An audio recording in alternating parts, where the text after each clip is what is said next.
Bonjour tout le monde! Aujourd'hui je vous retrouve dans une vidéo cuisine pour vous apprendre à réaliser un pain moelleux, sans gluten et protéiné, idéal pour les régimeuses et les sportifs.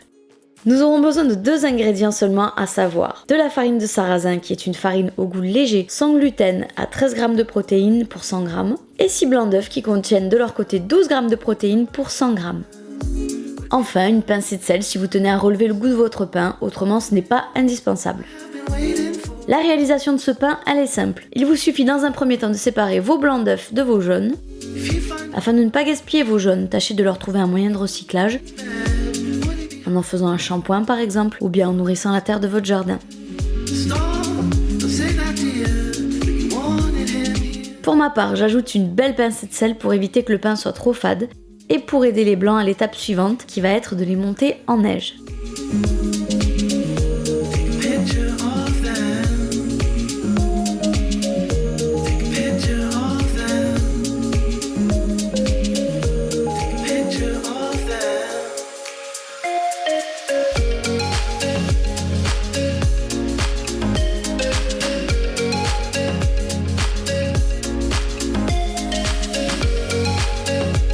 À mi-chemin du battage, il vous suffira d'ajouter 4 cuillères à soupe de farine de sarrasin,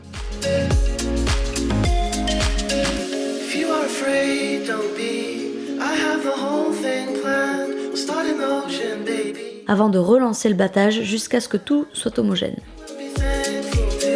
Il ne vous reste plus qu'à chemiser un moule avec de la matière grasse et de la farine.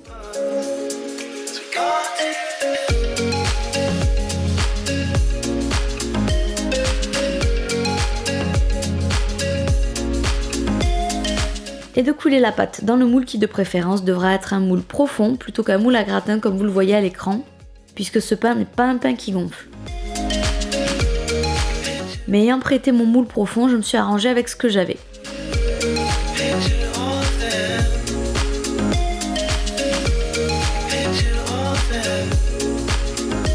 Et enfin, il suffira simplement de laisser cuire au four 30 minutes à 200 degrés. Et voilà le résultat.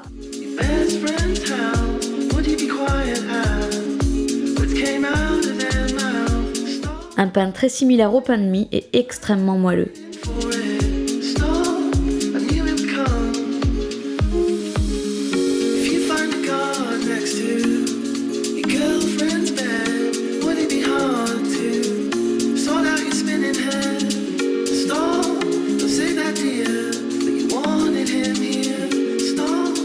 Il se toaste très bien pour manger avec diverses tartinades, dont je vous proposerai des alternatives santé prochainement sur la chaîne.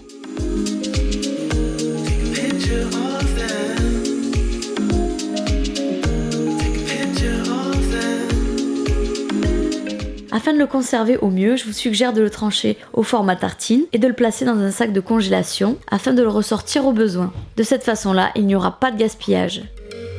J'espère que cette recette vous aura plu, n'hésitez pas à me taguer sur Instagram si vous testez la recette et je vous dis à très vite!